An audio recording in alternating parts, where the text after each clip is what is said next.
Today we're doing a 4-part series about contract for deeds. And so what I did is I invited a good friend of mine named John Leaf. He's an attorney here with Jonathan W. Leaf, PA. He runs his own law firm. And first off, John, why don't you tell us a little bit more of your experience? You've been an attorney here for 33 years. 33 years, okay. And maybe tell me some more about your experience in education. Okay, sure. Like David said, I've been practicing law in Minnesota for 33 years. I graduated from William Mitchell in St. Paul, William Mitchell Law School, that is, in St. Paul in 1980. Right after I got out of law school, I went into practice on my own and sent announcements to everybody I knew in the world, pretty much. And one of my first clients was an individual who was interested in investing in contracts for deed.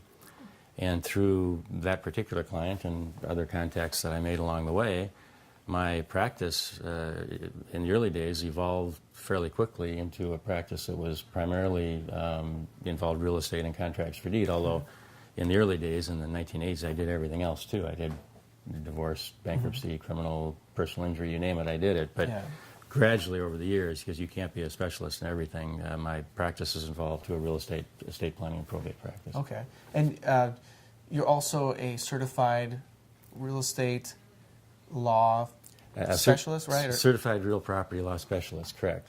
That's a designation that, through the Minnesota State Bar Association, the real property law section, in order to be a certified real property law specialist, you need to take and pass an exam. You need to get recommendations from other real estate lawyers, and a certain percentage of your practice has to involve real estate law. Like at least, what, like 60%? 60 or 80%. I'm not sure of the exact percentage, but yeah. So contract for deed really is like your bread and butter, right? That's correct, although I did a lot. In the 1980s, when I started practicing, the contracts for deed were used a lot more extensively.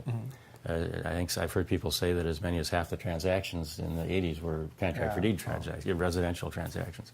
Over the late 90s and 2000s, the percentage of transactions that involve contracts for deed had decreased substantially, partly because of the decline in assumable mortgages and also because of the ability of pretty much anyone to get a mortgage. Okay. We didn't need contracts for deed. Why don't you tell us, first of all, what is a contract for deed? For someone who's never heard of it or doesn't comprehend it, Sure. how would you explain that? Well, contract for deed is just another method of financing the purchase of real estate.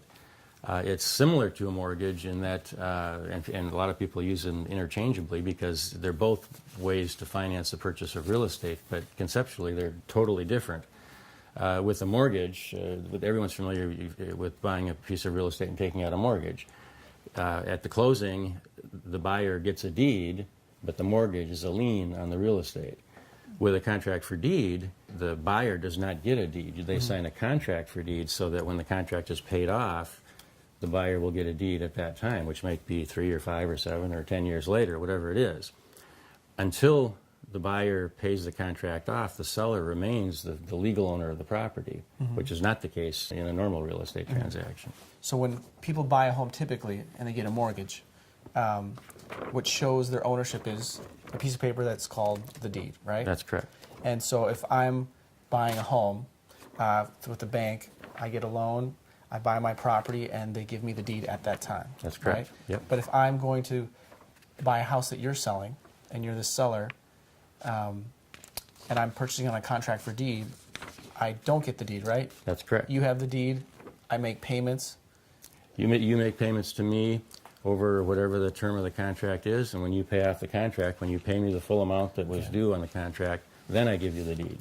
Okay. So I still have a lot of rights because I'm a buyer and I technically own the property, but I do not have the deed and do not have the full rights until I pay you off. Correct, and the way the way it's often said is, as a contract for deed buyer, you're what's called an equitable owner. You have all the rights of ownership except the bare legal title. Okay. And the bare legal title is what the seller holds until the contract's paid off, and if I'm the seller, I give you a deed. So the buyer still pays taxes, insurance, utilities, right? Correct. Yeah, it's not like a rental situation. You don't call the seller if the plumbing doesn't work. You own the property, and you can deduct the taxes. You deduct the interest on your contract. It's like a bank. The seller has to give you a statement every year that shows the amount of interest you've paid. All the seller has, again, is just a bare legal title. All the other incidents of ownership are owned by you as a contract for deed buyer. Okay. We'll get into our other videos, but we're going to talk about the benefits and maybe some of the concerns about doing a transaction like this. All right, thanks, John, and make sure you join us for our other video series.